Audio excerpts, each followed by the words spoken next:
ఎడారిలో సెలయేర్లు డిసెంబర్ 22వ తేదీ. దావీదు పట్టణమందు నేడు రక్షకుడు మీ కొరకు పుట్టియున్నాడు, ఈయన ప్రభువైన క్రీస్తు.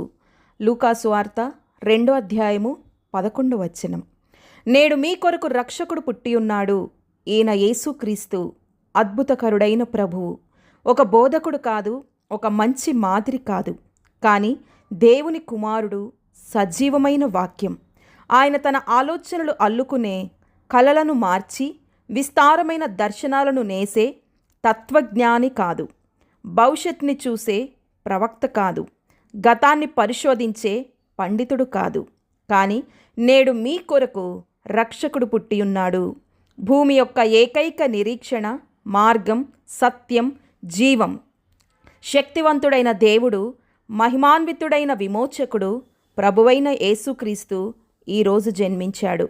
యేసుక్రీస్తు అత్యంత సామాన్యమైన పరిస్థితుల్లో జన్మించాడు, కానీ పైనున్న గాలి, పరలోక దూతాళి యొక్క హల్లెలూయా గానాలతో నిండి ఉంది. ఆయన ఒక చిన్న పశువుల పాకలో ఉన్నాడు, కానీ ఈయనను ఆరాధించటానికి వస్తున్న జ్ఞానులను ఒక నక్షత్రం ఇక్కడకు నడిపించింది. ఆయన జననం జీవన నియమాలకు భిన్నమైంది, ఆయన మరణం మరణ నియమాలకు భిన్నమైంది. ఆయన చేసిన అద్భుతాలు, ఆయన జీవితం, బోధలు వివరించలేనివి.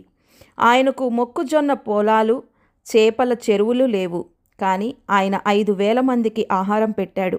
ఆయన అందమైన పరుపులపై నడవలేదు, కానీ ఆయన నీళ్లపై నడిచాడు. అవి ఆయనకు సహకరించాయి. ఆయన శిలువ మరణం నేరాలకే నేరం, కానీ దేవుని కోణంలో ఆయన అనుభవించిన వేదనకు తక్కువైన వెలతో మన విమోచన సాధ్యం కాదు. ఆయన చనిపోయినప్పుడు కొద్దిమంది మాత్రమే దుఃఖించారు, కానీ నల్లటి తెర సూర్యునిపై వేలాడదీయబడింది. మనుషులు తమ పాపాల విషయమై భయపడకపోయినా భూమి భారాన్ని మోయలేక కదిలించబడింది. ప్రకృతి అంతా ఆయన్ని ఘనపరిచింది, పాపులు మాత్రమే ఆయన తృణీకరించారు. పాపం ఆయన్ని ఎప్పుడూ తాకలేదు, భ్రష్టత్వం ఆయన శరీరంపై అధికారాన్ని పొందలేదు.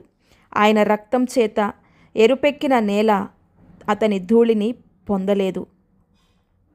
3 సంవత్సరాలు ఆయన తన సువార్తను ప్రకటించాడు. ఆయన ఒక పుస్తకం రాయలేదు, ఒక సంఘాన్ని నిర్మించలేదు, ఆయన ఖాతాలో ఎలాంటి ధనం లేదు. 2000 సంవత్సరాల తరువాత మానవ చరిత్రకు ఆయన ఒక ప్రధాన పాత్రగా మారాడు, ప్రసంగాలన్నిటికీ శాశ్వత అంశంగా మారాడు. ఈ ఇరుసు చుట్టూనే యుగాల సంఘటనలన్నీ తిరుగుతున్నాయి. ఆయన మాత్రమే మానవ జాతిని నూతనంగా జన్మింపజేయువాడు. దాదాపు 2000 సంవత్సరాలకు పూర్వం ప్రపంచపు క్షీణజాన్ని దాటినవాడు కేవలం మరియా యోసేపుల కుమారుడేనా? పాపుల విమోచన కొరకై కల్వరి కొండపై చిందించబడింది కేవలం మానవుని రక్తమేనా?